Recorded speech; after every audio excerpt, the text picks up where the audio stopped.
This fic is not rated. It has no archive warnings that apply. Multi-ship, uh, Homestuck, Hive Swap. It's got Tizius Stelsa, Tizius and Jiraiya, Tizius slash Tagora.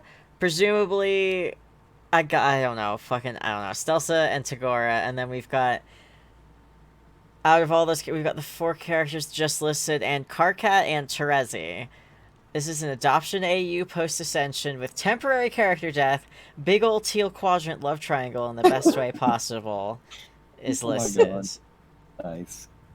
Chikori, my little shitty I son. am not familiar enough with the Trollian handles to know who Jaded Obstetriat, whatever this is, and LA are.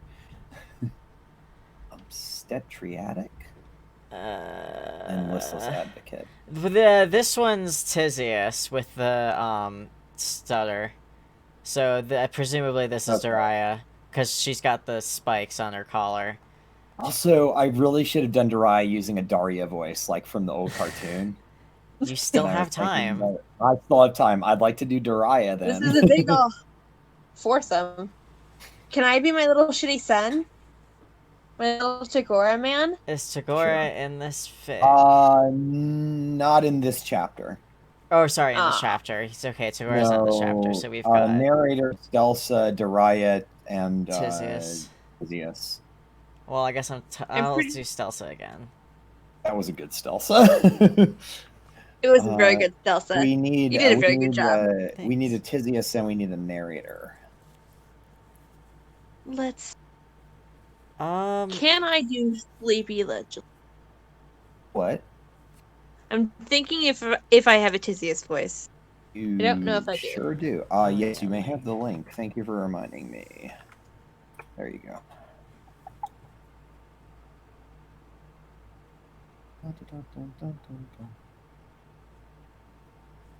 I'll narrate this one because Jiraiya and narrator don't overlap at all. Right, okay. Then, I can be Tizius. Okay, because I was going to say, if I'm already doing Stelsa, we're going to be overlapping, but... Cool. Alrighty. Incoming transmission from MA Secure Network. Jaded Obstetriatic contacting Listless Advocate. Has the fire been stoked? The flames are getting larger as we speak. Oh, thank God it's you. Where the fuck have you been the last couple wipes? Yeah, sorry about that. Had to get a new burner husk. You have no idea how tight the security is on the ship. Doesn't help that we're living amongst the clowns. I guess that's one good thing about still being down here anyway. Anyway, I've got some important shit to tell you. Oh no, who did we lose this time? It's actually not bad news for once. He's here. Holy shit, is he hatched? Didn't even see him in an egg. Just appeared out of nowhere. He's an angry little guy. Tiny as all hell, too. There's just one problem. Skilla Black is backed out. What do you mean she backed out? So the breeding facility she was placed on is swarming with drones constantly. It's too dangerous to send a specially bred Lucis down to the planet. We're gonna have to go with the Operation Dolorosa. Okay, at least we have a backup. It's not like it's never been done before. Hell, Bronya raised grubs a few times herself before she was shipped off. Are you gonna be able to handle him on your own? You think I can raise a fucking child? I might know how to not kill them, but the progeny would become one fucked up kid. And I'll want your son. I kinda can't give him to a Jade. Ever since the new Eris appeared with no warning from the caverns, the Condess has been staring up our asses constantly. There's barely any break in the surveillance, so I was wondering if maybe you could take him. Dude, what the fuck? I know what you're thinking, but you and Stelsa would be great Luci. You want me to rope Stealth into this too? Never mind that. How the fuck would you get an illegal grub up here? I'm on the largest law firm / detention center in the galaxy.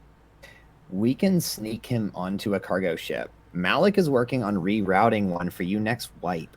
He'll make sure to disable the internal cameras and everything. Holy fuck, Dariah, how am I going to keep the mutant descendant of the most important revolutionary prophet safe up here? Why can't you just send in Baranya? Do you really think they let us have any contact with the cloisters in space? They completely isolate us. It's some fucking penitence thing for the dolorous of sins or whatever. What about chicks? Sold to be some bald licker's personal music slave. Polypa? Would you trust her with a newborn? Right. Marcy? Called last perigee, remember? Shit, how much did I miss? You're kind of our only option, Tiz. The cause is falling apart. Everyone's either ascended or fucking dead. And honestly, you're the only non-Jade I'd ever really trust to not accidentally kill a grub. So, what do you say? Alright, they killed Marcy. Her name is Tizius Entic. What the fuck did you just agree to? Your pusher pounds in your ears as you stumble your way back to your shared block. Upon ascension, you were lucky enough to be placed in the same assigned ship as your mate, Sprit. Your top test scores landed the two of you on the coveted Imperial Central Judicial ship, colloquially named Space Alcatraz. Not like you've ever heard of an Alcatraz not in space. Right now, though, you couldn't be feeling less lucky. Of all the ships in the galaxy, Daria had to be sending the Sufferer's progeny to the one swarming with legislacerators and clowns and insurmountably cruel torture devices. On the way back from your favorite supply closet where you do most of your illegal Trullian chats, you pass the entrance to the jail half of the ship, a menacing honk reverberating down the hallway as some poor lowblood screams in terror. It's a stark difference from the paperwork and coffee-filled lives you and Stelsa led on your side of the ship, the only time the two halves collide being when court is in session. You stare at your block's door handle, hands trembling. You never were able to fully sell Stelsa on the revolution. She's begun to warm up to the idea, no longer ignoring its existence or your involvement. But she has made it explicitly clear that she is not comfortable taking any direct action. And you are about to ask her to perform the ultimate treasonous act. You reach forward and take a deep breath. You can do this. Stelsa is sitting on the lounge plank, a book in one hand and a small weight in the other, just as you expected her to be. Stelsa jumps a little at the sound of your entry, barely taking her eyes off the page. She crows cheerily once she sees you walk through the door. Welcome home, Zizi. How was your day at the office? You take another deep breath before slumping down next to her, hands wringing at a violent pace. So, Stealth, You begin. I have a question. What is your opinion on this? I think they're very cute. I quite enjoyed myself when you took me to see the caverns to visit your jade friend last sweep. Why do you ask? Just one. You stare at a spot on the wall across the room at the small utilitarian kitchen the two of you never use. You question whether or not you even have room for a grub. The block is barely larger than a standard dorm. If we ever got the chance to spend time with grubs, would you be interested? Also looks at you, head tilted just slightly. Are you asking me if I would like to go back to the caverns on our day off? I know you miss Daria dearly, but I don't know how that would be possible now that we've ascended. It's a real shame. I've always wondered what it would be like to raise grubs like the Jades do. There it is.